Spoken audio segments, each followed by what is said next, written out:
제가 그분의 그 평생 족적을 잘 알잖아요.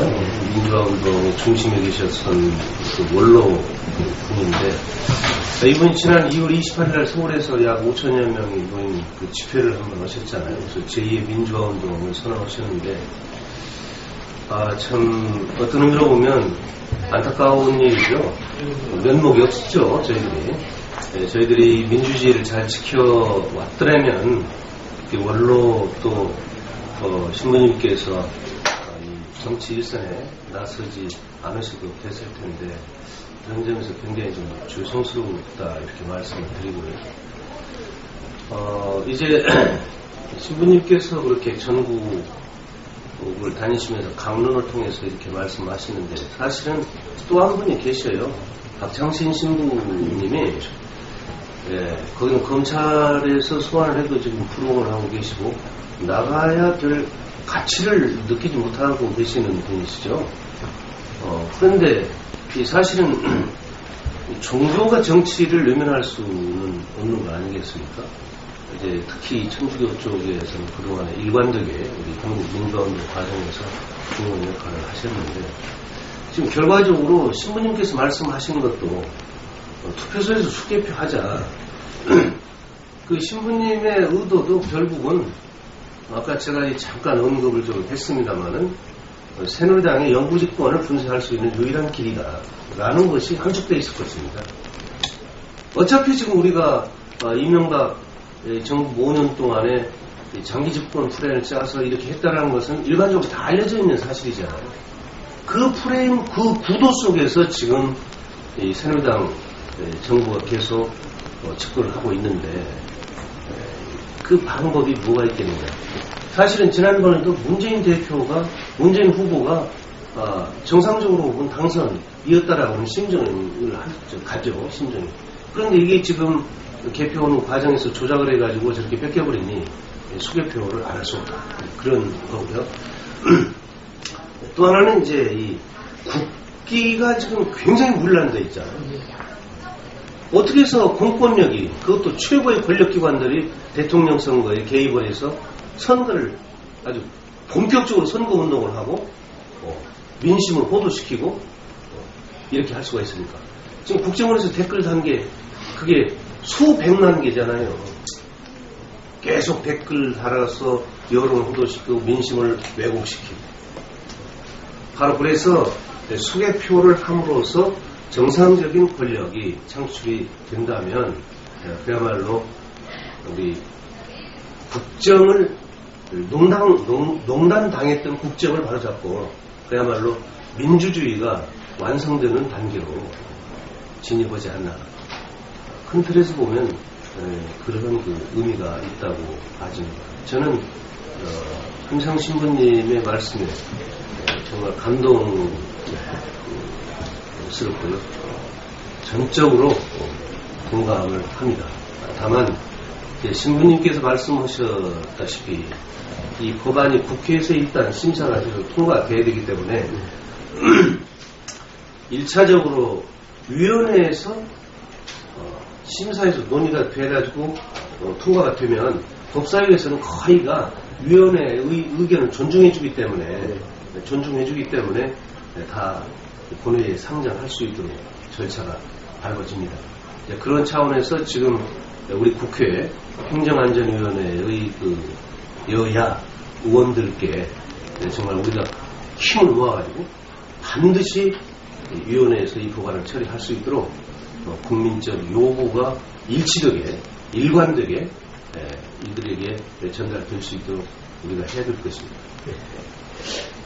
이영현 기자님, 투표소에서 수개표 입법을 오랫동안 주장해 오셨는데, 국민들은 투개표를 중앙선거관리위원회에 믿고 맡기고 있지 않습니까? 그러다 보니까 투표만 잘하면 된다. 주권 행사만 잘하면 나머지는 선관위하고 이해 당사자인 후보자들도 있고 정당도 있으니까 알아서 하는 거 아니냐, 이렇게 생각들 하고 계시거든요. 그래서 특히 개표 절차에 대해서 잘 모르는 것 같습니다. 현행 개표제도인 집중개표에 대해서 조금 설명을 좀 해주시면서 어떤 문제점이 있기에 투표소에서 수개표를 해야 한다고 하는지 그 말씀을 좀 듣고 싶습니다. 예. 제가 그동안 한 2012년 12월 대선 이후에 지금 그동안에는 대통령 선거라든지 선거에 대해서 이렇게 크게 관심이 없었어요. 어떻게 되고 있었는지. 근데 그때 이후에 이제 쭉 그 취재를 해보는 과정에서 이건 정말 큰일 났구나 이런 생각을 하게 가지고 지금도 뭐 계속 관련한 내용을 좀 취재해가지고 쓰고 있어요. 근데 한 가지 먼저 예를 들어가지고 제가 좀 설명을 하겠습니다. 뭐냐면 우리가 어렵게 해가지고 이사를 가려고 한 5억을 마련을 했어요. 내 돈을. 그러고 내 돈을 가지고 이제 집을 살려고 내일 모레 집을 살려고 계약을 하기 위해 가지고 갖다가 은행에다 맡겨야 될 거 아닙니까? 은행에다 맡기면 우리가 갖다 은행에다 돈을 주면 이제 그것을 이제 저는 이제 투표사라고 얘기를 하는 겁니다. 그럼 그 자리에서 우리는 바로 계수를 해가지고 통장에 찍어주지 않습니까? 얼마 입금했다고. 그런데 지금 현행 시스템 어떻게 되냐면 거기서 그 돈을 세는 게 아니고 일렬 번호를 다 잘라가지고 다시 더 큰데 예를 들면 그 전국으로 따지면 지금 13,500군데 그 은행이 있다고 그러면 그걸 갖다 250군데 그 큰 데서 모아서 그걸 돈을 세우겠다는 얘기를 하고 그다음에 당신한테 통장에 입금시켜줄 테니까 당신의 집에 가서 텔레비나 봐라. 지금은 시스템이 그런 시스템이에요. 그리고 문제는 뭐냐면 그렇게 하면서도 그 돈에 그 일렬 번호를 다 잘라요. 내가 돈을 갖다 얼마를 넣는지를 모른단 말입니다. 지금 시스템은. 그러면 투표소에서 투표를 하고 집에 가서 텔레비를 보면 그 텔레비에서 나오는 그대로 우리는 지금 인정을 해야 되는 시스템이라는 말이에요. 그리고 그러면 그거를 지금 대통령 선거하고 예를 들어 연결해서 봤을 때 당시 민주당에서 그러면 그 개표소를 어떻게 그 사람을 파견해가지고 어떻게 관리를 하고 뭐 개표가 제대로 되고 있는지 안 되고 있는지를 모니터링을 하고 철저하게 눈을 불뜨고 해야 되는데 지난 대통령 선거 같은 경우에는 강원도당 같은 경우에는 사람이 나가서 파견했다는 말을 안 하더라고요. 그러니까 파견을 안 하고 그 선관에서 해주는 모니터 선관위 발표만 보면 되지 그 자기는 필요 없어가지고 안 됐다는 얘기를 제가 강원도당에서 직접 들었어요. 그러니까 지금은 투표를 해도 어떤 일이 벌어져도 잘 몰라요. 그리고 또 한 가지가 지금 문제가 되는 게 지금 한 투표구당 그래봐야 한 3, 4천 개 정도 투표를 하게 되는데 이걸 갖다가 그 한 선거구를 통달하면 한 100군데 정도 투표구가 됩니다. 그러면 2,000장씩만 잡아도 20만 장이 되는 거 아닙니까? 그러면 이 현행 선거법이 어떻게 되어 있냐면 그 위원이라든지 그 투표지 분류기라는 걸 좀 전자개표기를 쓰고 있는데 이것은 그 특허청 명칭으로는 전자개표 장치로 딱 명시가 되어 있는 거예요. 그런데 선관위에서 말을 이제 뭐 투표지 분류기라는 걸로 쓰고 있는데 그걸로 분류를 했다 그래도 모든 그 개표 절차에 의해 가지고 이후에 사람이 다 그걸 봐야 돼요. 위원들이 다 그 투표지를 봐야 된다는 전제 조건 하에 그 투표지 분류기를 쓰는 거예요. 그러면 20만 장을 보려면 그 사람 보는 속도가 있으니까 투표지를 분류하려고 그러면 적어도 3, 4일은 걸린단 말입니다. 근데 이거를 어떤 식으로 지금 현재는 지금 하고 있냐면 한 서너 시간 만에 그걸 다 해요. 그러면 예를 들면 지금 그 여기 개표 상황표라는 게 있어요. 투표별로 만들어 놓은. 그러니까 이게 2,000장 정도의 그 개표 기록하고 여기 투표지가 있으면 그 위원들이 쭉 앉아가지고 이걸 다 해야 돼요. 다 내용을 봐야 되는데 그냥 이게 마지막으로 도장 찍는 사람은 판사입니다. 그래서 이게 보통 선관위 위원장들이 판사가 하기 때문에 그럼 판사가 찍는 도장을 어떻게 찍냐 하면 이 투표지를 안 보고 내가 지금 관련 동영상도 제가 좀 촬영을 해가지고 여기다 보내드렸는데 투표지를 안 보고 개표상황표에 도장만 찍어가지고 넘기는 거예요. 그러니까 1, 2분 단위로 이게 지금 지난 대통령 선거 개표상황표를 보게 되면 거의 다 그냥 1, 2분 단위로 그 한 100장에 그냥 2분씩만 잡아도 100개 선거구가 되면 200분이 되지 않습니까? 그럼 60분들에 하면 3시간 동안 2분 간격으로 이거를 한 장씩만 해도 이게 되는 거예요. 그런데 그렇게 해가지고는 검열이라는 자체가 투표소 검열이라는 자체가 안 된단 말입니다. 이게 그러니까 우리가 뭐 야당에서 뭐 선거 불복이냐 뭐 이렇게 얘기를 하면 저쪽에서 무슨 소리냐 야당 측 참관인들이 가서 다 눈을 부라뜨고 다 보고 있고 그다음에 선거관리위원들도 그 야당 몫이 다 들어갔기 때문에 그 사람들이 다 검열을 하는 거니까 문제가 없다 이런 식으로 얘기를 하는데 실질적으로 제가 가서 개표소에 가서 개표 장면을 촬영을 하고 개표하는 모습을 봤을 때는 이거는 개표가 아니라 그냥 하나의 그냥 보여주기 위한 쇼고 절차고 전혀 믿기가 좀 어려운 시스템으로 현재 운영이 되고 있다. 이게 지금 앞으로 이런 식으로 해가지고는 뭐 어떤 선거를 치르더라도 이렇게 개표가 엉망으로 진행돼가지고는 의미가 없다. 저는 지금 꼭 그래서 느낌으로도 그렇고 제가 실질적으로 봐도 그렇고 취재를 해봐도 그렇고 그러면 그 선관위에서 계속 어제도 제가 기사를 썼지만 무슨 얘기를 하냐면 그럼 개표소에서 너네들이 어떻게 개표하는 장면을 찍은 동영상이 원래 다 찍게끔 되어 있어요. 그러면 동영상을 좀 공개하라. 동영상 있는 데가 없어요. 다 폐기됐다는 거예요. 찍기는 찍었어도 동영상 전국에 있는 개표소 동영상들은 다 뭐 정보 부존재 사유로 해가지고 다 공개를 안 하고 다 없애버려요. 그리고 유일하게 지금 목포시 선관위에서 그 개표 동영상을 또 여수에 있는 여수 돌샘교회 그 정병민 목사가 정보 공개 청구를 해도 선관위에서 안 해주고 그래서 결국 행정심판까지 해가지고 그걸 유일하게 해서 그 동영상을 몇 개를 입수해가지고 동영상 내용을 보면 내용이 편집이 됐고 그 다음에 또 내용이 편집된 것도 문제가 되는 뿐이 아니라 동영상에 보면 처음부터 끝까지 시간을 연결해가지고 보게 되면 그 개표 상황표와 보면 그 개표 상황표의 그 개표를 왜냐하면 개표라는 절차가 결국은 기속행위를 위한 법이기 때문에 선관위는 그 법률에 의해 가지고 딱 그 절차대로만 이게 진행을 해야 되는 거기 때문에 그걸 나타나기 위해 가지고 그 시간 기록이라든지 개표 사무원이 누군지 도장을 다 일일이 찍는 이유가 그래요. 그럼 개표 상황표에다 시간 기록을 다 해놓고 몇 번 투표지 분류기가 개표한 것 몇 시에 시작해가지고 몇 시에 끝났다는 게 딱딱 기록이 되는데 이거를 목포시 선관위에서 공개했던 동영상하고 그 18대 대통령 선거 개표 상황표를 딱 놓고 비교를 해보니까 맞는 게 하나도 없는 거예요. 맞는 게. 그러면 이 개표 상황표라는 거는 이건 또 더욱더 기가 막힌 것은 뭐냐 하면 지금 현재 문제가 시스템이 제가 이렇기 때문에 의원님한테 지금 이런 걸 고쳐달라고 말씀드리는 거예요. 여기에 8명의 그 검열위원들이 도장을 찍는데 이 검열위원들이 찍은 도장을 고무도장을 만들었어요. 이게 만년도장이라 해서 그냥 왜 우리 원래 도장이라는 게 각인을 해가지고 뿌리라든지 플라스틱에다 이렇게 일일이 파야지만 그걸 가지고 인감 등록을 하고 쓸 수가 있는데 그냥 왜 컴퓨터로 찍어내는 도장 있지 않습니까? 참 잘했어요 같은 도장으로 그것도 다 선관에서 만들어줘요. 그 선관에서 그 위원들한테 개편을 만들어가지고 주고 그 끝나면 도장을 선관에서 가지고 가요. 그러면 정말 우리가 이상하게 생각할 수가 있는 거 아닙니까? 저거 개표상 내가 선관위원한테 물어봤어요. 개표상표를 만약에 내가 도장을 만들어가지고 이렇게 놨을 때 당신들처럼 공도장을 만들어놨을 때 이걸 섞어놓고 분간하라면 분간할 수 있냐? 못한다는 거예요. 지금 현재 시스템이 그렇단 말입니다. 이게 그러니까 이게 개표 자체를 가지고 이렇게 한 번에 모아서 해다가는 그 3, 4일 걸려야 될 거를 2-3시간 만에 날림으로 치려고 한다면 어떻게 믿고 개표를 맡기겠습니까? 그러니까 꼭 바라는 거는 그 투표소에서 그 개표를 하게 되면 제가 투표소에서도 가봤는데 투표 끝나고 샷다 데리고 어저께서 테이블에다가 투표지 올려놓고 2,000장이라고 그래봐야 투표지 2,000장 그 버마에서도 그렇게 하지 않습니까? 버마에서도 보면 이렇게 2010년도 때 아웅산 수치 총선할 때도 보면 바구니에서 쏟아놓고 거기서 한 장씩 하면 2,000장이면 한두 시간이면 금방 끝나요. 그거를 가지고 해야지 된다. 그런 생각을 하게 됐습니다.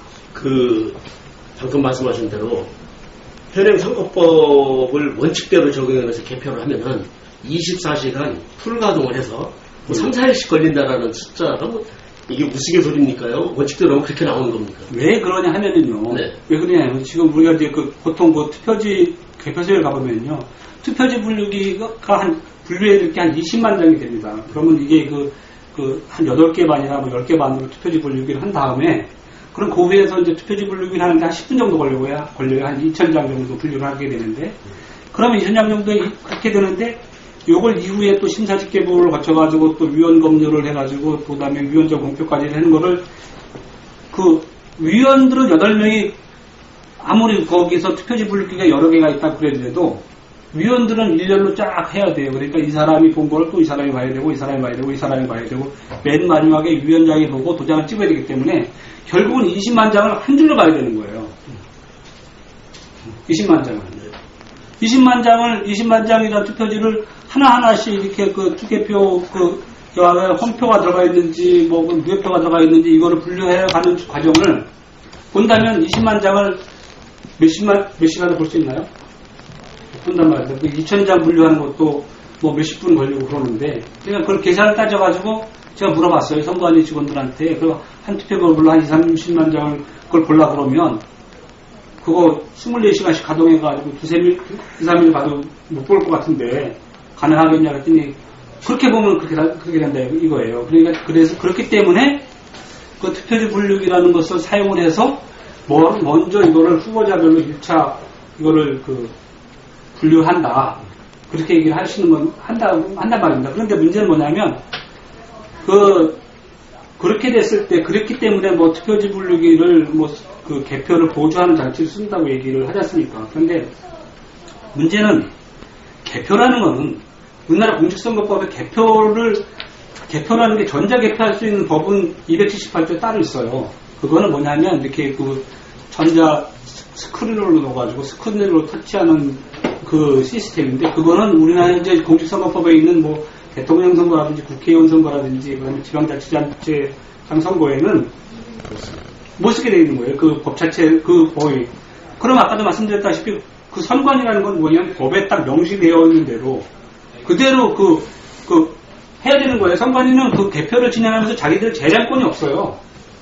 선관위 그 사무 절차를 보면 최편람이 이렇게 두꺼워요. 예, 그 절차에 따라가지고 딱딱딱딱 해야 된단 말입니다. 그러니까 거기에 맞춰가지고 하려니까 대충 봐야 될 게 아니란 말입니다. 이게. 그러니까 하나하나씩 꼭꼭 봐야 되기 때문에 그 투표지 분류기로 분류했다고 하더라도 분류한 투표지도 결국은 다시 사람이 다시 봐야 되는 거예요. 그리고 이 투표지 분류기라는 그거를 자꾸 사람들이 혼동을 해요. 뭐냐면 그게 처음 들어올 때는 94년도에 들어왔어요. 1994년도에 들어왔을 때는 뭐였냐면 그게 공직선거법 공직선거 관리규칙인지 99조 3항이 처음 만들어지게 99년도, 94년도 그때 만들어졌는데, 그때는 뭐였냐면, 그때는 지금처럼 컴퓨터로 분류하는 시대가 아니었잖아요. 그럼 그때는 뭐였냐면, 개표한 이후에 개표를 검증하기 위해 가지고 쓰는 계수기라든지, 그걸 개표가 맞게 되어 있는지 안 맞게 되어 있는지를 확인하기 위한 계수기라든지, 그걸 더하기 빼기 위한 전산조직이라 해서 전자계산기를 말하는 거죠. 예. 그것이 자꾸만 그 사람들은 이제 원래는 처음에는 그 전자개표기를 개발해놓고 그걸 법으로 못 쓰게 막으니까 그걸 투표지 분류기라는 이름을 바꿔가지고 투표를 보조할 수 있는, 개표를 보조할 수 있는 기계라는 걸 지금 자꾸만 얘기를 하고 있는데, 이거를 쓰는 게 참 문제인 게 뭐냐면, 그걸로 해서 딱 100장을 분리했다고 딱딱 묶어놓으면 이후에 그거를 막 날려버려 보는 거예요. 그러니까 그것이 한 95% 이상 정도 투표지 분류기가 분류해놓게 되면 이거를 이후에 심사집계부라든지 위원 검열이라든지 거의 안 보다시피 그냥 만다고 하면, 그건 결국은 보조기기가 아니라 그 전자개표 장치라는 거를 주로 쓰고 나머지 한 5% 되는 거를 쓴다고 하면 바뀐 거잖아요. 예. 그러니까 그래서 이거는 반드시 써도 안 되고. 근데 그거는 이제 선거법 절차법이라고 하는데, 이 절차를 어기는 다 불법인데, 그럼 이게 다 선거 무효가 되는 거 아닙니까? 당연히 무효가 되는 거죠. 다 무효가. 네, 당연히 무효. 그리고 지금 여기 의원님도 계시지만, 제가 지금 좀 그동안 조사해보면서 느낀 바로는, 지금 같은 시스템으로 20대 총선을 하지 않습니까? 그 다음에 대선을 하지 않습니까? 또 대선을 하지 않습니까? 모든 선거는 따지보면 다 무효가 되는 거예요. 개표를 안 하게 되는 거예요. 개표를 정확하게 사람의 수개표의 방법에 의해서 개표를 해야지만 이것이 옳게 당선이 되는데, 법에 따라서. 예, 지금 상태로 어떻게 개표를 막 3,000장 분류하는데 심사하는데 10분에 어떤 경우는 1분에 9군데 투표구를 뭐 위헌 공표를 해버리고 그럼 검열을 하나도 안 한 게 되기 때문에 그런 식으로 개표를 해가지고는 결국 전자개표기로 개표한 거는 무효예요. 전자개표기로는 그 개표를 우리나라 공직선거법에 전자개표기로 개표를 할 수 있는 법이 없어요. 그래서 선관위에서 유일하게 얘기하고 있는 게 뭘 얘기를 하고 있냐면 그 분류기로 분류한 이후에 다시 사람이 다 본다. 다 본다고 했는데 제가 말씀드렸다시피 아까 말씀드렸다시피 3,000장 보는데 1분 단위를 볼 수는 없지 않습니까? 그렇죠. 네. 다 그렇죠. 네. 그러니까 앞으로 모든 개표소에 가서 그 동영상을 다 촬영을 하고 네. 그리고 개표 심사집계를 어떻게 하는지 위원 검열을 어떻게 하는지 그 동영상을 딱 해가지고 찍어가지고 그거를 소송을 하게 되면 이거는 벗어날 수가 없어요. 그러니까 반드시 이거는 선거법을 그 현행에 맞게끔 고쳐야 됩니다. 두 분의 표가 서로 이제 왔다 갔다. 예, 왔다 갔다. 하여튼 사람이 조작해놓은 대로 기계에 맞춰놓은 대로 이렇게 움직인다는 거 아니겠습니까? 근데 그래서, 지금 결국은 그렇게 했다 그래도 지금 현행 그 제도로는 그거를 이의를 제기하기가 어려워요. 왜 그러냐면 이후에 선관위에서 말하는 거는 이후에 다 사람이 본다는 그 얘기를 한단 말입니다. 이후에 심사집계부에서 그렇게 섞였다고 하더라도 이후에 다 사람이 보기 때문에 거기서 다 걸러낸다. 실제로는 안 그러면서. 그렇죠. 이제 그 실제로 안 그런지를 우리가 확인을 못 해보니까 그럼 그 확인하기 위해서 우리가 그러면 그런 실제로 걸러내는지 안 걸러내는지 증명을 보여달라.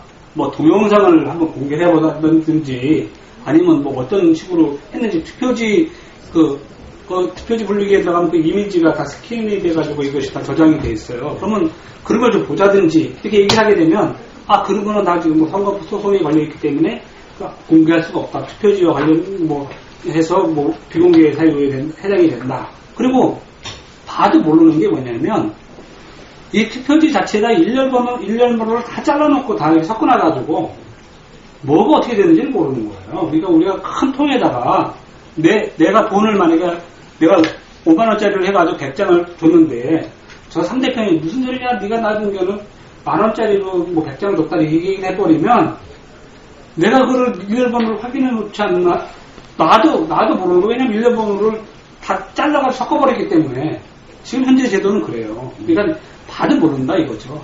그래서 이제 이 전자개표기 문제점, 불법 이런 부분들 법에 어긋나는 거니까.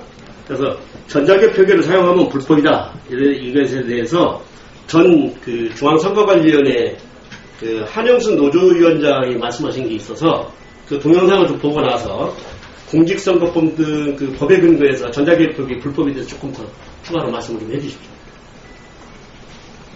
넘어갔어. 동영상 나가고 소리 좀 들어주세요.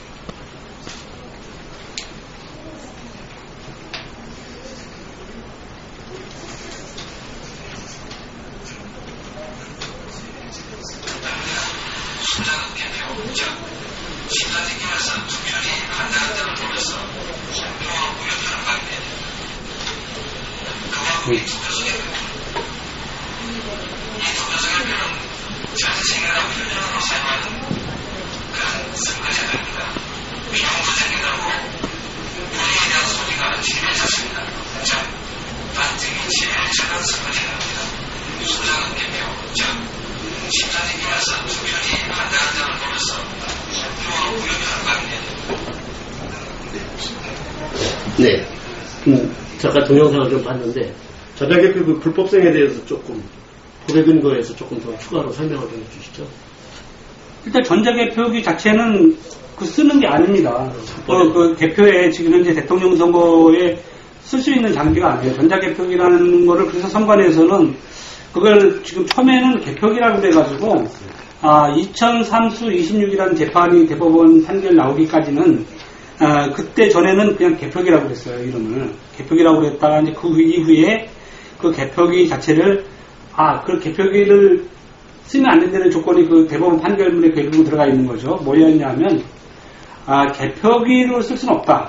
결국은 뭐냐면 그 개표를 보조하는 기기 보조하는 전자개표는 왜냐하면 278조에 의한 개표를 할 수가 없으니까 우리나라는 아직은 그건 왜냐면 합의사항이 안 돼 있고 그걸 쓰기 위한 전제 조건이 안 돼 있으니까 결국 공직선거법 178조에 따라서 개표를 해야 된다고 치면 그 개표는 결국은 전자개표기를 사용하면 안 되는 선거예요. 그러니까 거기를 빠져나가기 위해서 그때 이후에 이거를 명칭을 바꾼 거죠. 그 투표지 분류기라는 걸. 그냥 개표를 보조하기 위한 기계라고. 그래 지금 현재는 모든 선거에서 쓰고 있는 그 개표기 자체는 전자개표기라는 명칭을 안 써요. 그냥 그 투표지 분류기라는 명칭을 쓰지. 그러니까 그거 가지고 지금 문제를 삼기에는 참 이게 어렵다. 나는 그 이후에 좀 물론 그렇게 해가지고 수개표를 안 했기 때문에 결국은 그 전자개표기를 쓴 것이 결국 결과에 확정이 되는데 그 기여가 됐으니까 그 절차를 어긴 정도로 이걸 문제 삼는 게 합당하지 않나 이렇게 생각합니다. 네. 그거하고 이제 연결돼서 한번 좀 말씀 좀 드리겠습니다. 우리 강 의원님께도 좀 또 추가로 해서 말씀을 듣고 싶은데요. 전자개표기 불법에 대한 논란을 잠재우겠다는 지금 말씀하신 대로요. 2014년 작년 1월 17일 날 새누리당 박성효 국회의원 발의로 개정이 되었습니다. 공직선거법 178조 제2항 신설 내용을 보면 이렇게 되어 있습니다.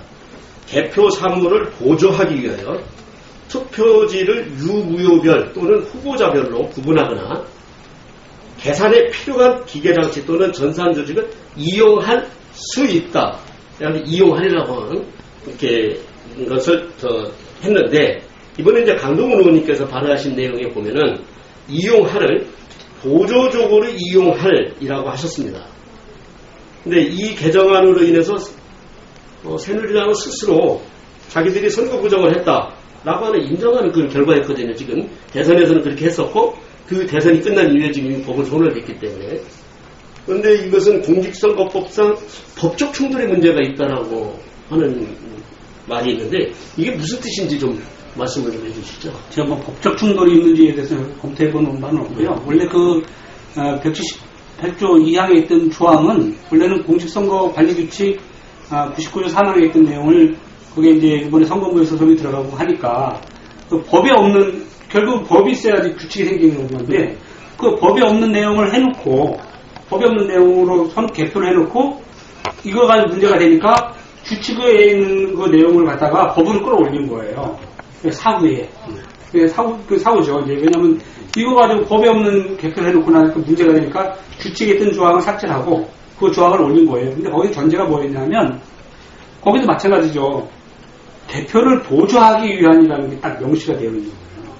개표를 보조하기 위한. 그리고 선관위가 모든 그동안 개표를 보조하기 위해서 투표지 분류기라는 걸 썼다는 명분을 근거로 들었던 건 뭐냐면 그 당시에 노무현 대통령이 했던 그 희망대지 그 당시 재판 판결 문서에 뭐가 있냐면 그러면서 이제 그 당시에 노무현 대통령 선거 끝나자마자 당선무효 소송을 냈고 그때 이제 한 80개월에 가까운 데 수개표를 하면서 수개표를 해보니까 결국은 그 개표한 결과가 맞더라.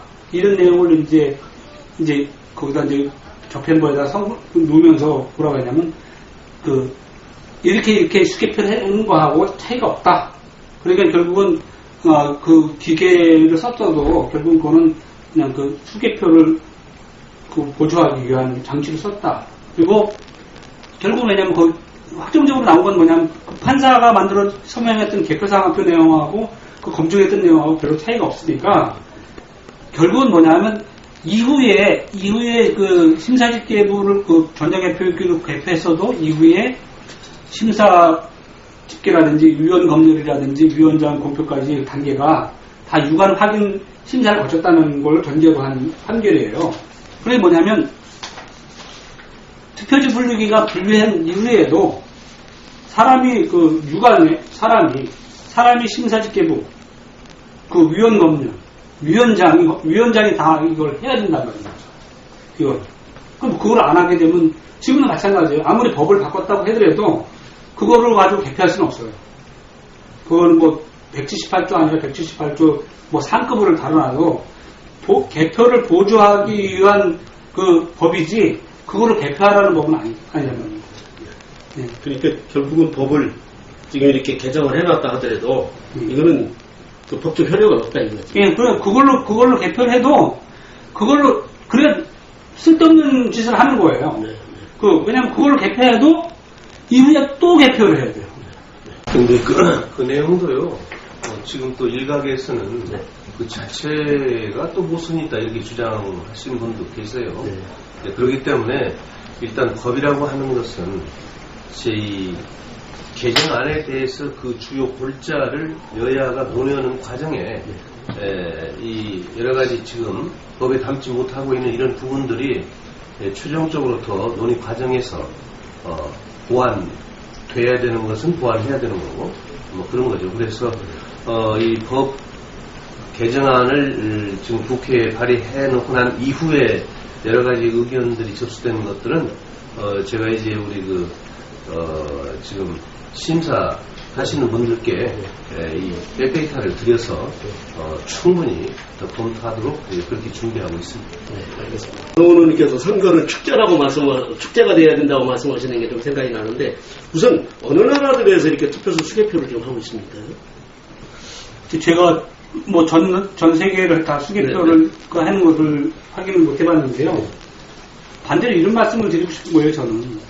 그럼 전 세계 어느 나라가 이렇게 투표지 분류기라는 걸 놓고 이렇게 그냥 개표를 이렇게 그냥 날림을 하는 것을 보는 예가 있나. 저는 그 말씀을 드리고 싶은 거예요. 나는 이렇게 세계의 어떤 나라의 개표 장면을 봤을 때 이런 식으로 하는 거를 못 봤습니다. 그리고 또 선거관리위원회가 그동안 뭐 이 투표지 분류기라는 것을 뭐 해외로 또 수출을 보급하기 위해 가지고 또 무진 애를 쓰고 있는 걸로 제가 또 알고 있는데 그렇게 도입된 나라가 과연 있는지 모르겠습니다. 그 중동인가 뭐 우즈베키스탄인가 그런 쪽으로도 좀 일부 수출하려고 노력하고 있다는 걸 알고 있는데 제가 알기로는 그렇게 지금 활성화되어 있는 모습을 봤기 때문에 그렇다면 나머지 사람들은 다 지금 수개표한다는 얘기죠. 지금 제가 파악한 걸로 보면요. 네. 독일과 프랑스가 대표적으로 지금 하고 있고요. 네.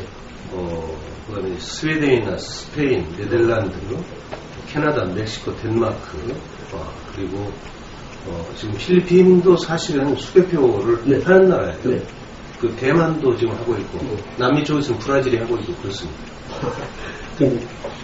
이제 제가 이걸 보면서 물론 일본은 어떤지 우리는 늘 또 그 얘기를 하기를 해요. 그래서 일본의 투표는 부정선거 방지를 한다라고 하면서 투표 용지에 후보자 이름을 유권자가 직접 쓴다고 합니다. 이름을 써요. 네.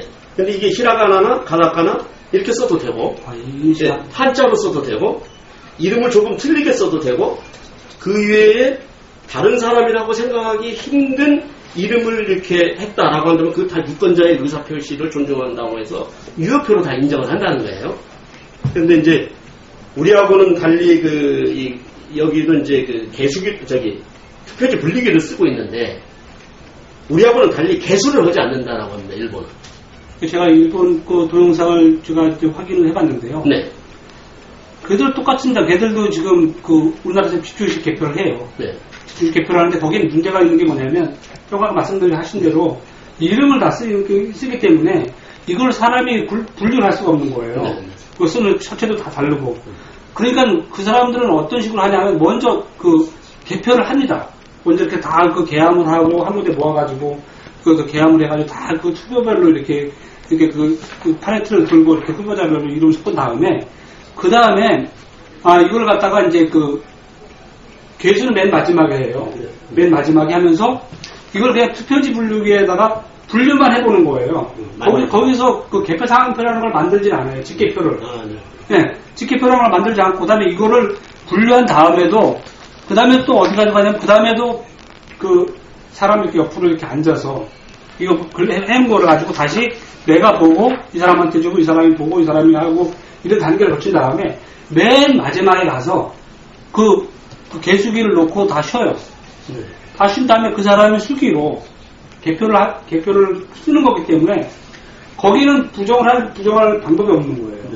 그러니까 왜냐면 우리는 지금 현재는 개표 상황표라는 자체를 기계에서 다 만들어요. 기계에서 이미 거기 분류한 거 한 95%를 분류한 명목으로 딱 해놓고 그 다음에 95%를 이미 다 기록을 다 해놔요. 그리고 나서 나머지 한 5% 되는 표를 미분류한 거를 뽑아가지고 그거를 뽑아가지고 요걸 가지고 뭐 조정을 하는 거 시스템이기 때문에 일본하고는 특별히 분류기라는 걸 쓰긴 써도 그 이용하는 용도는 전혀 다르다. 네. 네. 제가 좀 추가로 더 말씀을 드리면은 일본은 이런다고 그럽니다. 그러니까 이 투표지 분류기는 각종 그 필적이 다 틀리는데 또 악필 이런 거 모두를 다 분리해낸다고 그럽니다. 이제 그리고 또 확인 수개표를 2번씩 하고 근데 우리는 이 투표소에서 수개표 입법을 하자고 하니까 의원님 뭐 주로 이제 법안 만드시면서 여기저기 이제 말씀을 들어보시면 이런 말씀들을 좀 하면서 반대하는 내용들이 있습니다. 이게 유무효표 판별 등이 이렇게 분산해서 하면 어렵지 않느냐 이렇게 하면서 이유를 달아서 국회 전문위원회나 중앙선거관리위원회 같은 데서도 이런 이유를 달아서 반대를 한다고 합니다. 근데 일본 사람들이 우리 투표용지를 보고는 미분류표가 제로로 나와야 된다. 근데 사실 우리는 전자개표기는 은행에서 쓰는 거지 않습니까? 뭐 1억원짜리 수표도, 뭐 100만원짜리 수표도 다 이렇게 가려내는 정밀한 기계인데 이 기계가 선거관리위원회만 오면 4% 내지 5%의 미분류표 오류가 나오거든요. 지금 그 뭐 선거관리위원회 자리에서 나온 거니까. 그래서 참 이상한 전자개표로 돌변을 한다고 이렇게 해서 모두 지금 투표소에서 수개표를 해야 된다. 이런 건데 혹시 그 장점이나 단점 같은 거 조금 기억나시는 거 있으면 투표소 수개표에 대해서 조금 더 추가로 말씀해 주시죠. 그 지금 선관에서 지금 얘기하고 있는 게 네. 비용이 많이 들 거라는 얘기 합니다. 네. 비용이 많이 들 거다. 왜냐하면 그러면 각 선관위별로 그 선거에서 한 군데 모아서 하게 되면 그 뭐 검열위원들도 수도 그냥 딱 정해져 있고 그다음에 또 이렇게 뭐 또 개표 관리하기도 쉽고 하니까 그 비용이 적게 된다 이렇게 얘기를 하는데 글쎄 그 비용이 어떤 게 더 적게 들을지는 제가 뭐 생각해 보나마나 그 개표 끝나자마자 이제 투표 끝나자마자 바로 개표를 하게 되면 그래봐야 한두 시간 더 오버차지 들어가는 비용만 더 비용을 지불한다면 그것이 더 적게 드는 건 난 당연하다고 생각을 하는데 선관위에서 일단 그런 그 조금 아까 말씀하신 대로 과연 그런 미분류표를 분류할 때 어떤 그 책임성 있는 사람이 그것을 분류할 것이냐 이제 그걸 가지고 지금 이제 얘기하는 거 그다음에 또 그럴 경우에 비용이 만약 투표지 분류기를 각 그 투표소마다 이제 다 보낸다고 하면 비용이 어마어마하죠. 13,500개의 투표지 분류기가 필요하니까 그러면 뭐 그건 말도 안 되는 짓거리를 또 얘기하겠죠. 그러니까 그런 걸 생각하게 되면 저쪽에서 분명히 그렇게 나올 겁니다. 그러니까 뭐 그 검증을 어렵게 한다든지 또 그다음에 또 뭐 이렇게 비용이 더 들어간다든지 뭐 그런 얘기를 하게 되는데 우리가 생각을 할 때도 지금 일본처럼 큰 뭐 히라카나 쓰고 가타카나 써가지고 어렵게 쓴 것도 그 기계를 이렇게 분류한다면 모르는데 우리나라 같은 경우에는 그 기표가 두꺼운 거 가지고 지금 제가 한 말씀 드리면 지금 미분류표가 평균 한 4, 5% 나온다고 선관에서 그러잖아요. 예. 그런데 지난 18대 대통령 선거 때는요, 그 50% 미분류가 나온 특정 지역이 있습니다. 강원도 쪽에서 네. 그렇죠. 예. 그런데 그 미분류된 투표용지를 선거관리위원회 직원 한 사람이 그냥 쓱싹쓱싹 자기가 관리를 해버려요. 공개하지도 않고 왜 이게 미분류됐는지 수작을 하지도 않고. 자, 이런 문제가 있는데 기본적으로 지금 우리 그 전자 개표 검표하는 기계가 사실은요 위패까지도 가려낼 수 있는 그런 아주 굉장히 그 첨단 기계입니다. 예를 들어서 은행에 가서 지금 그 현금 인출기에서 현금을 찾을 때 거기서 무슨 오류 나옵니까? 그런 거 아니잖아요. 그렇죠. 네, 그리고 위패조차도 다 가려낼 만큼 기계가 정밀한데 이 투표용지 몇 칸 안 되는데 거기 기표해가지고 그것을 미분류한다는 것은요 있을 수 없는 일이에요. 바로 그러기 때문에 조작했다라고 하는 그것을 선관위에서 입증을 해줘야 돼요. 조작하지 않았다는 것을. 그래서 지난번에 그 대통령 선거 때 보면 거기 미분류표 이런 게 사실은 문재인 후보표가 박근혜 후보표에 몰표로 들어가는 경우도 있었고 그랬잖아요. 이런 것들이 지금 다 검증이 되고 있는 사실인데 이런 과정을 어떻게 지금 설명할 거냐. 바로 그래서 이 전자 기계는 절대 사용하면 안 되고 개표소에 수개표를 해야 되는데 여기는요 비용이 추가로 드는 게 아니라 비용이 절감되죠. 지금 그런 거 아니겠습니까? 투표소에서 투표가 종료되면 개표소로 옮기는데 비용이 얼마입니까? 거기는 차량 운송비도 있지만 그 투표함을 지키기 위한 경호원도 필요하고 관리원도 필요하고요. 그러면 이게 시간, 비용, 인적 모든 게 다 지금 낭비예요. 그런데 투표가 종료가 딱 됐다 그러면 그 투표할 때는 참관인이 계시죠. 각 정당 추천 참관인, 선관위 추천 참관인. 이 참관인들이 다 보고 계시단 말이에요. 그러면 사방에서 CCTV로 딱 지금 동시에 지금 촬영을 하면 되는 거고, 그래서 거기서 개표를 전환하면 되는 거예요. 개표 전환하면은 대개 투표소에서 투표함이 잘하면 2-3개입니다. 시골 같은 경우는 투표함 하나짜리. 그러면 거기에서 투표함 하나씩 개함을 해서 수작업으로 바로 그냥 이렇게 이 후보자별 투표 그 용지를 분류해가지고 수작업으로 카운트 한다면 오히려 굉장히 속도도 빨라지고요. 비용도 적게 들고요. 그동안에 그렇게 그 부정에 대한 의혹들, 이런 부분들이 동시에 다 제거가 되잖아요. 이런 좋은 그 제도를 우리가 도입하자는데 반대할 이유는 없는 거죠. 제가 이제 지난 18대 대통령 선거의 개표 부정, 개표 조작 이런 데한 논란이 지금 끊이지 않고 있거든요. 이제 소송까지 들어가서 있고 그런데 제가 이제 책을 3권을 좀 가져와 봤습니다. 이게 지금 제18대 대통령 선거무효 소송인단에서는 제18대 대통령 부정선거 백서를 발간을 했습니다. 이 표지를 보면 이미 12월 18일 개표 결과 조작이 선관위 전산 서버에 돼 있었다. 이렇게 지금 얘기를 하고 있습니다. 그 다음에 김후용님 저의 침몰하는 대한민국 그 표지를 보면은요. 18대 대선은 합법으로 위장한 개표 조작 선거였다. 투표함 열기 전 개표 방송을 했고 위원장 공표 전에 개표 방송을 했고 유령 개표 상황표로 개표 방송을 했다. 이렇게 지금 되어 있습니다. 그 다음에 아까 말씀하신 대로 그 정병진님의 18대 대선 개표 부정을 고발한다는 이유 보면은요, 이 뒤에 이제 추천사가 그렇게 참 우리가 눈여겨봐야 될 것 같은데, 여기에 그래도 숙명여대 명예교수를 지내시고 명예교수시고 전 국사편찬위원장을 하셨던 이만열 선생님께서 추천사 중에 이렇게 써놓은 게 있습니다.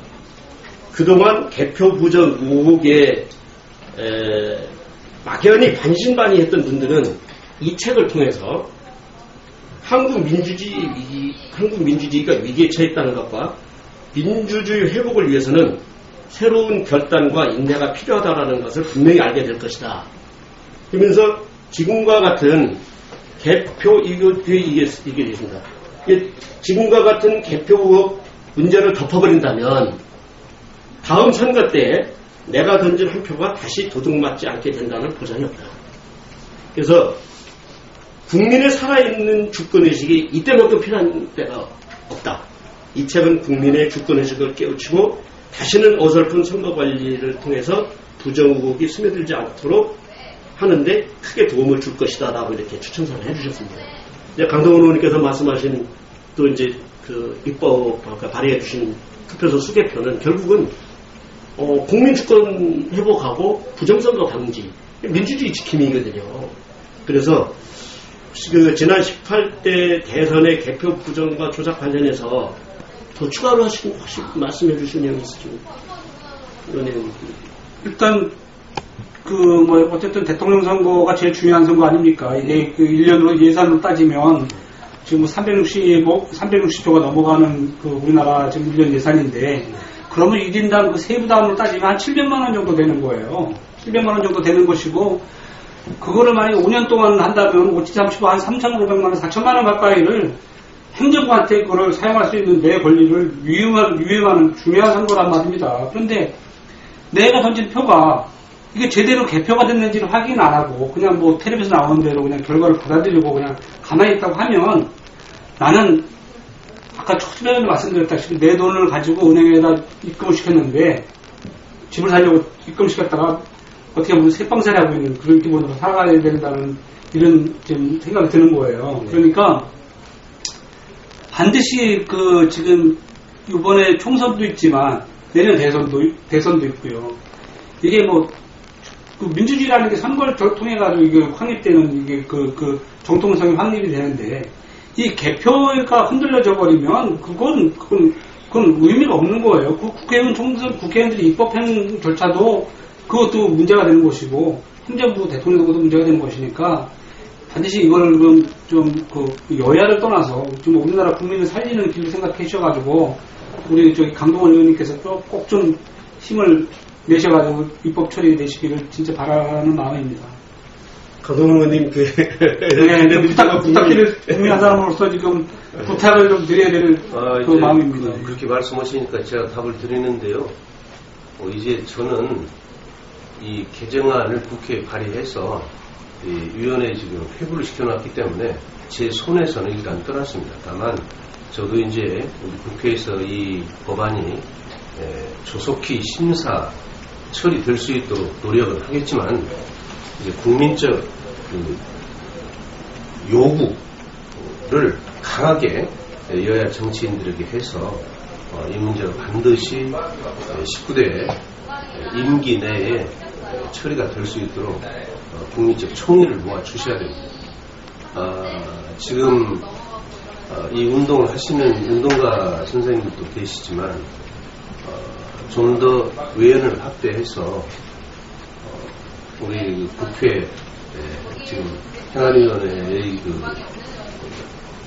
법안심사 소위원들에게 또 위원들에게 계속 좀 압박을 가한다면 좀 표현 좀 이상합니다만은 어찌됐든 조속히 심사할 수 있도록 그렇게 우리가 독려를 하고 경우에 따라서는 좀 직접 찾아뵙고 말씀을 드릴 수도 있고 그렇게 해서 좀 이번 기회에 매번 선거 끝나고 난 뒤에 이 부정 시비가 있었는데 이런 부분들을 종식시키는 유일한 카드가 이 법이기 때문에 잘 처리되기를 저도 기대하겠습니다. 네. 한 가지만 더 여쭤보겠습니다. 목포 선거 관련된 동영상 이번에 그 개표 파동도 있는데 개표 사무원 기록시가 개표 사무원이 시간 기록을 잘못했다 이런 변명을 했다고 얘기를 들었거든요. 근데 이야기가 좀 어렵습니다. 예. 그 부분 좀 설명을 아까 해주셨는데 근데 그게 다 이렇게 폐기 처분됐다고 한다면 아니 증거인멸된 거 아니겠습니까? 근데 그 법으로 뭐 촬영을 해라는 그 조항이 없어요. 그런데 이제 법으로는 조항이 없는데 그 개표소를 그 위치를 선정할 때는 또 거기에는 또 사무규칙상으로 뭐가 있냐면 동영상을 촬영할 수 있는 장소를 택해서 그 개표소를 만들게끔 되어 있어요. 근데 법으로는 촬영을 할 수 있게끔 그 법 조항이 없으니까 선관에서 임의적으로 촬영했다가 사건 사고가 없으면 저기가 폐기를 했다는 식으로 지금 얘기를 하고 있는 거죠. 근데 이제 지금 선거 무효 소송을 근데 그 사람 선거 무효 소송이 제기돼 있지 않습니까? 예, 그런데 이제 그렇게 얘기를 해도 이제 선관에서 막무가내로 이제 그거는 법으로 자기네가 의무적으로 촬영해야 될 법이 아니니까 그것은 뭐 없어도 된다는 식으로 그 선관위 기록관리과에서도 마찬가지로 그런 식으로 답변을 하고 있죠. 그러니까 지금 조금 아까 말씀을 드리면 어쨌든 그 개표상표를 보면 제일 처음에 개표를 시작하는 게 재외선거부터 개표를 해요. 개표식이 끝난 다음에 재외선거를 개표하면 재외선거 개표상표 시작이 7시 5분에 이제 개표상표가 되어 있는데 그러면서 이제 그걸 보고 그다음에 이제 부재자 투표하는 거를 이제 본 거예요. 부재자 투표를 개표를 언제 하나를 동영상으로 봤을 때는 한 27, 8분 후에 부재자 투표 개항을 해요. 그래서 그러면 이제 7시 5분에다가 플러스 27, 8분 하게 되면 7시 31분 좌우로 해가지고 개표상표에 부재자 투표 개함 시간이 기록이 되어야 되는 거잖아요. 그렇죠. 시간적으로. 네. 그런데 지금 그 목포시 선관위 그 부재자 투표 개표 상황표를 보게 되면 개함 시간이 22시 10분으로 되어 있어요. 10분이요. 예. 그러니까 안 맞잖아요. 네. 이게. 그리고 7시 5분을 기준으로 해가지고 예를 들면 그 이후에 거기가 이제 그 동영상 촬영 장소 바로 옆에 뭐가 있냐면 그 투표지 분류기가 돌아가는 장면이 보여요. 같이 찍혀 있어요. 그런데 그 동영상에 그 보이는 장면을 이제 목포시 선관위에서 물어보니까 그 기기가 기기 번호 6번 기기라는 거예요. 그래서 6번 기기 번호를 이제 쭉 해가지고 그 목포시 선관위에 있는 그 개표상황표가 중에서 6번 기기가 한 거를 이렇게 그 개표상황표를 쭉 리스트업을 해보면 10번을 개표를 했어요. 이렇게 10번을 나눠가지고. 그럼 이제 그 시간이 있어서 몇 분 동안 개표했는지, 몇 분 동안 분류를 했는지가 나오고, 그 개표상황표에 보게 되면 분류 시작하고 분류 종료하는 시각이 딱딱 기록이 돼요. 그러니까 그게 나오면 여기는 10번의 개표상황표를 그 6번이 분류했다고 그 개표상황표는 되어 있는데 동영상으로는 아무리 들여다봐도 8번밖에 안 보이고 그 다음에 시간이 다 틀려요. 예를 들면 이거는 10분에 했다 그러는데 여기는 뭐 6분에 했다든지 뭐 이런 식으로. 그 맞는 게 없어요. 그러니까 이렇게 재외투표 그 개표상표에 대한 개함 시간을 기준으로 하게 되면 하나도 맞는 게 없고 뭐 어쨌든 간에 과연 이 동영상 자체가 동영상은 그날 찍었다고 하더라도 이 개표상황표가 저 상황인지를 입증할 수 있는 게 지금 현재는 그걸로는 불러가고 하다는 거죠. 그래 말해 이것이 지금 한 두세 군데 지금 뭐 광주시 서구도 지금 마침 동영상을 가지고 있다는 그거를 지금 누가 정보공개 청구를 했는데 그걸 지금 해가지고 제가 지금 정보공개 청구를 지금 할 건데 그래가지고 한 몇 군데만 이걸 확인해 보면 과연 그 개표 상황표가 그날 12월 19일 날 그 개표 상황하고 맞는지 안 맞는지를 그걸 입증이 되죠. 체킹이 가능한 거예요. 우리가 아마 그래서 그런지 선거 이제 결국은 이 선거법은 공소시효가 6개월이기 때문에 6개월 이내는 어떤 의제가 올지 모르잖아요. 그래서 6개월 내에는 반드시 모든 근거 자료들을 보관하고 있어야 되는데 아마 6개월이 지난 이후에 뭐 동영상을 좀 공개 정보 청구해서 보자 그랬을 때 없다 이렇게 답을 할 수도 있겠죠. 근데 그거는 지금 왜냐면 지금 현재 그 선거무 소송 중에 있는 모든 선거 관련 그 기록은 폐기를 하면 안 되잖아요. 지금 현재 그 2013수 18이 아직도 대법원에 지금 선거무 소송 중에 지금 들어가 있는 상황에서는 모든 투개표 용지라든지 그런 걸 다 보관해야 돼요. 그리고 또 한 가지가 지금 그 투표지 분류기를 돌렸지 않습니까? 그럼 거기에 보면 스캔 이미지가 다 있어요. 스캔 이미지에는 그 파일을 열어보면 그 속성이 다 나옵니다. 그게. 그럼 그걸 보게 되면 그걸 공개해달라고 지난번에 했는데 그것도 투표지 중에서 보관을 하는 거이기 때문에 안 된다고 얘기를 하더라고요. 뭐 하여튼 지금 18대 대선과 관련돼서는 초법적인 그런 지금 형태를 보이기 때문에 아무것도 지금 진행이 안 되는 거죠. 이제 그 개표 부정에 대한 의혹 제기, 그다음에 전자개표기 폐기에 대한 주장은 좀 제가 조금 말씀을 좀 드리겠습니다. 이게 사실은 새누리당의 전신인 한나라당에서 더 강력하게 그 주장을 했던 것이거든요. 새누리당의 전신 한나라당이 16대 대선 개표는 불법 로봇이 벌인 전자쇼였다 이렇게 얘기를 했습니다. 그래서 앞에서도 말씀을 하셨다시피 2007년도 그 한나라당 주성영 국회의원은 수작업에 의한 개표 의무화를 위해서 전자 투개표 금지 개정 법안까지 제출을 했었고요. 한나라당에서는 또 2007년도 대통령 선거를 앞두고 개표 부정 방지 이 특별위원회까지도 설치를 했었습니다. 근데 열린우리당도 사실은 2006년도에 투표소에서 개표 법안을 제출했지만 17대 국회가 종료됨으로 해서 자동 폐기되었었거든요. 그래서 강동원 의원님 아까 앞에서 의지를 담아서 또 국민들의 압력 또 같이 공동으로 이 법을 통과시키기 위해서는 해야 된다고 말씀을 하셨는데 지금 의원님 법도 이런 위기에 봉착할 수도 있거든요. 그래서 어떻게 하시든지 국민의 요구사항이고 국민 주권 회복하고 부정선거 방지를 위해서는 이게 꼭 법이 완성이 돼야 되겠는데 좀 한번 의지까지 좀 담으셔서 마무리. 예, 이제 그런 거죠. 지금 선거가 되게 보면 대통령 선거가 있고 국회의원 선거가 있고 지방 선거가 있는데 국회의원 선거도 그렇고 지방 선거도 그렇고 이것은 동시에 전국에서 이루어지는 선거 아니겠습니까? 네. 그리고 선거 주체가 국회의원만 하더라도 비례대표를 뺀 나머지 전 지역이 지금 해당이 되잖아요. 그래서 굉장히 여기에는 이 대통령 선거처럼 치밀하게 부정선거의 개입 여지가 좀 줄어드는 거죠. 아까 말씀드린 대로 영호남 간의 그 지역 특색이 있는 곳은 아무리 예를 들어서 호남에서 새누리당을 조작해서 당선시켰다는 그런 결론을 유추할 수 있겠습니까? 그렇기 때문에 경합 지역에서의 어떤 선거 부정, 개표 부정이 있을 여지는 충분히 있는 거죠. 그러나 다만 가장 중요한 것이 대통령 선거예요. 대통령 선거. 지금 대통령 선거가 2017년도에 있잖아요. 내년에 총선이 있습니다. 그러면 20대 총선이 2016년 4월 13일 날 있는데 임기는 5월 29일 날 끝나거든요. 그래서 이 전까지 이 법안이 개정이 되지 않으면 이제 자동 폐기가 될 수밖에 없는데 적어도 금년 정기국회 이전에 이 법안이 정말 심사숙고해서 우리 나라를 살리고 그야말로 민주주의를 완성하기 위해서라도 반드시 개혁될 수 있도록 여야가 정말 진중하게 국민의 뜻을 받들어서 임해 주시기를 저는 빌겠습니다.